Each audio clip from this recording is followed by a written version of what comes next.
Bismillahirrahmanirrahim. Assalamualaikum. Hari ini saya akan membentangkan tentang pengaruh LGBTQ dalam kalangan masyarakat. Terlebih dahulu saya akan memperkenalkan ahli kumpulan saya, iaitu saya Asifah Husna binti Azhar. Seterusnya Muhammad Lutfan bin Asmawi, Raja Nur Syuhada binti Raja Abdul Rahman, Muhammad Syarul Ifan bin Kahar dan Muhammad Zakwan bin Zukri.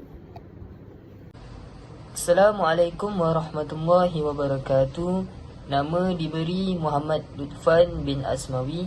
Hari ini saya akan menerang. Assalamualaikum warahmatullahi wabarakatuh. Nama diberi Muhammad Lutfan bin Asmawi. Hari ini saya akan menerangkan tentang pengenalan dan isu permasalahan tentang pengaruh LGBTQ dalam kalangan masyarakat. Baik, yang pertama adalah pengenalan. Golongan LGBT ini ataupun golongan gay, lesbian, bisexual dan transgender ini adalah bukan komuniti baru dalam kalangan masyarakat, tetapi terdapat pihak yang cuba untuk menuntut agar Malaysia memberi pengiktirafan serta hak sama rata kepada golongan LGBT ini. Fakta menunjukkan bahawa golongan LGBT ini semakin membimbangkan dalam kalangan masyarakat Malaysia. Malah gejala ini semakin menular. Tidak hanya terbatas dalam kalangan dewasa, malah turut mempengaruhi remaja yang masih di bangku sekolah. Berdasarkan laporan berita oleh Berita Harian pada Mac 2022 telah memetik kata-kata dari Menteri di Jabatan Perdana Menteri Hal Ehwal Agama iaitu Datuk Idris Ahmad yang menyatakan bahawa kerajaan Malaysia memandang serius tentang LGBT ini kerana LGBT ini adalah bertentangan dengan moral, budaya dan nilai di Malaysia. Dalam perspektif Islam, golongan LGBT disifatkan sebagai golongan yang mengamalkan ajaran yang menyalahi agama Islam dan hal ini diterangkan dalam ayat Al-Quran iaitu surah Al-A'raf ayat 80 hingga 81. Dan Nabi Lut juga berkata kepada kaumnya, "Patutkah kamu melakukan perbuatan yang keji ini yang tidak pernah dilakukan oleh seorang pun dari penduduk alam ini sebelum kamu? Sesungguhnya kamu mendatangi lelaki untuk memuaskan nafsu syahwat kamu dengan meninggalkan perempuan. Bahkan kamu ini adalah kaum yang melampaui batas." Petikan ayat Al-Quran ini jelas menunjukkan bahawa LGBT adalah pelakuan yang songsang di dalam dunia ini. Yang kedua adalah isu permasalahan. Fenomena LGBT ini semakin hari semakin membimbangkan dan menjadi isu utama yang mendorong wujudnya tingkah laku songsang dalam kalangan masyarakat di Malaysia. Selain itu, rentetan pelbagai masalah yang timbul, termasuk keruntuhan institusi kekeluargaan yang kian meruncing. Menurut Hayati Ibrahim telah melaporkan dari tahun 2012 hingga tahun 2014 sebanyak 90,000 pasangan mendaftar penceraian di seluruh negara yang kebanyakannya baru berkahwin sekitar tempoh kurang 5 tahun. Sebab-sebab penceraian termasuklah masalah seksual seperti kunsa, lesbian, homoseksual, gay dan perubahan alat kelamin. Masalah ini akan menggugat keharmonian rumah tangga yang menyumbang kepada peningkatan kes penceraian suami isteri. Oleh itu, agensi-agensi yang berkaitan dan bertanggungjawab haruslah memberi perhatian yang lebih supaya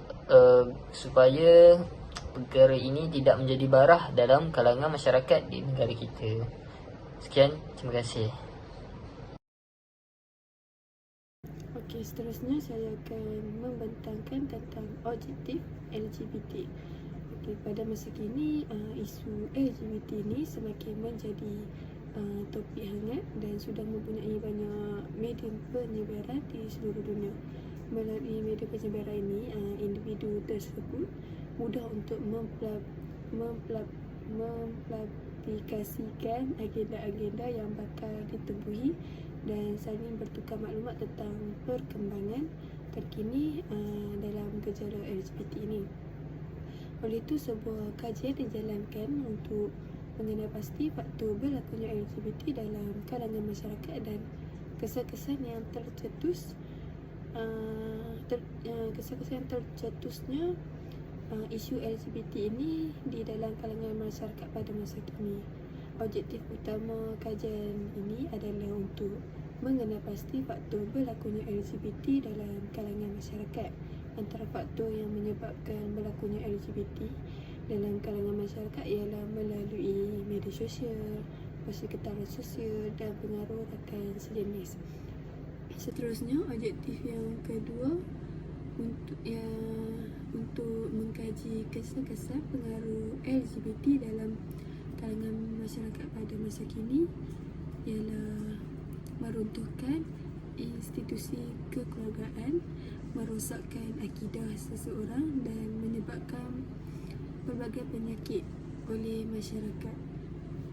Saya akan meneruskan perbincangan tentang latar belakang LGBT. LGBT adalah singkatan perkataan bagi lesbian, gay, biseksual dan transgender, iaitu sebuah kumpulan yang membentuk satu badan bebas NGO di luar negara untuk membantu dan memperjuangkan kumpulan yang mengalami kecelaruan jantina. Sejak tahun 1990-an, istilah LGBT adalah keserapan para LGB. Dalam penggunaan moden, akronim tersebut berkaitan dengan perbezaan budaya gay. LGBT juga kadang-kadang dipanggil LGBTQ. Singkatan ini telah menjadi arus perdana utama sebagai penetapan diri, iaitu telah digunakan pakai oleh majoriti seksualiti dan pusat komuniti berdasarkan identiti jantina dan media di Amerika Syarikat, dan terdapat juga di beberapa negara berbahasa Inggeris dan lain-lain. Istilah ini juga digunakan di sesetengah negara lain, terutamanya negara yang menggunakan bahasa singkatan. Contohnya negara Argentina, Perancis dan Turki. Istilah LGBT ini bertujuan untuk menekankan kepelbagaian seksualiti dan gender budaya berdasarkan identiti. Ia boleh digunakan untuk merujuk kepada sesiapa yang bukan heteroseksual atau bukan cisgender, serta bukan semata-mata untuk orang yang lesbian, gay, biseksual atau transgender. Untuk mengiktirafkan kemasukan LGBT ini, cara popular menambahkan surat Q bagi mereka yang mengenal pasti seperti ganjil atau mempersoalkan identiti seksual mereka. LGBT ini telah direkodkan sejak tahun 1996. Orang-orang yang ingin termasuklah orang intersex dalam kumpulan LGBT mencadangkan lanjutan singkatan LGBTI. Istilah ni digunakan di sebuah bahagian, iaitu panduan aktivis prinsip-prinsip Yogyakarta. Sesetengah orang dia menggabungkan kedua-dua akronim dan menggunakan istilah LGBTIQ. Sama ada atau tidak orang LGBT secara terbuka memperkenalkan diri mereka boleh bergantung kepada kebimbangan politik tempatan dan sama ada mereka hidup dalam persekitaran yang diskriminasi serta status hak-hak LGBT di mana mereka tinggal. Seterusnya, saya akan membincangkan tentang faktor berlakunya LGBT dalam kalangan masyarakat. Faktor utama berlakunya LGBT ialah faktor sosial. Perkara ini dikatakan demikian kerana pada masa kini, hubungan sosial di mana masyarakat sekarang sangat selesa bergaul dengan perempuan, tidak kira dalam apa-apa hubungan. Perkara ini menyebabkan pemikiran mereka turut menganggap diri mereka seorang perempuan. Oleh itu, apabila mereka meningkat dewasa, selesa dengan perlakuan tersebut, jelaslah faktor ini akan meningkatkan lagi gejala LGBT dalam kalangan masyarakat. Faktor seterusnya ialah pengaruh rakan sebaya. Pengaruh rakan sejenis ini merupakan pengaruh dari rakan yang mempunyai personaliti dan masalah yang sama. Perkara ini berlaku kerana pasangan lesbian selesa dengan gaya hidup mereka.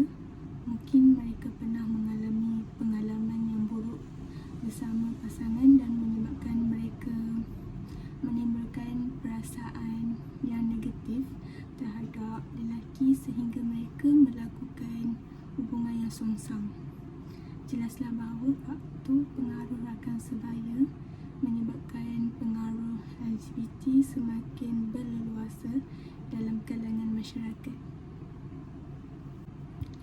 Selain itu, kurang didikan agama juga merupakan salah satu faktor berlakunya LGBT. Meskipun didikan agama telah dipelajari dan dididik sejak kecil lagi, namun kurang penghayatan agama dalam kehidupan seseorang akan menyebabkan mereka terlibat dalam gejala LGBT yang sememangnya melanggar hukum hakam Islam. Oleh sebab itu, mereka tidak dapat membezakan antara perkara yang baik maupun perkara yang buruk. Jelaslah bahawa kurang didikan agama merupakan dorongan mereka melakukan perkara yang bertentangan dengan ajaran agama Islam. Seterusnya, kesan berlakunya LGBT. Kesan yang pertama ialah akan meruntuhkan institusi kekeluargaan. Pemikiran golongan LGBT ini akan mengancam institusi kekeluargaan. Perkara ini dikatakan demikian kerana terdapat golongan LGBT yang telah mendirikan rumah tangga dengan sejenis mereka dan menghasilkan anak secara haram. Perkara ini akan menyebabkan menyebabkan keturunan kekeluargaan bercampur aduk. Selain itu, merosakkan akidah seseorang. Seseorang yang terlibat dalam gejala LGBT ini telah melanggar hukum Islam dan terus terang merosakkan nilai agama. Pada masa kini, individu yang menukar Argentina kian mendapat perhatian oleh masyarakat. Oleh itu, kegiatan LGBT ini akan dipandang remeh dan menimbulkan banyak masalah dalam diri individu tersebut dan masyarakat. Seterusnya, menyebabkan pelbagai penyakit. Perkara ini berlaku kerana hubungan yang songsang.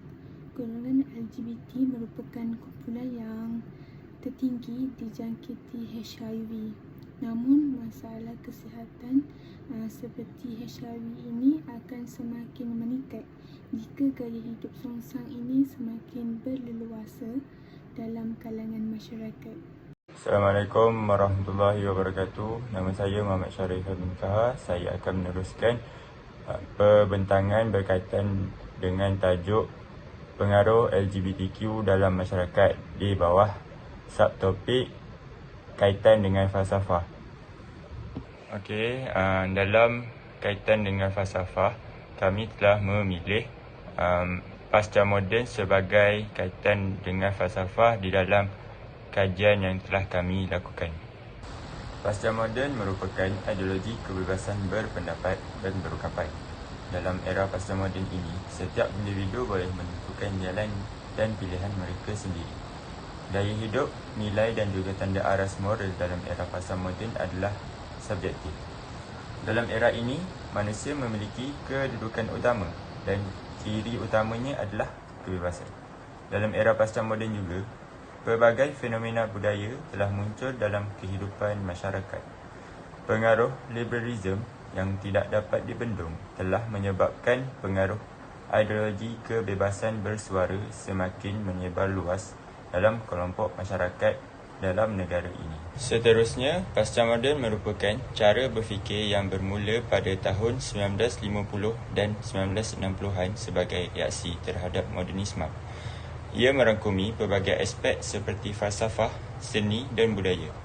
Ia adalah perubahan yang berlaku di dunia barat dan ia tidak menggantikan modernisme. Ia seperti cara baru untuk memahami sesuatu.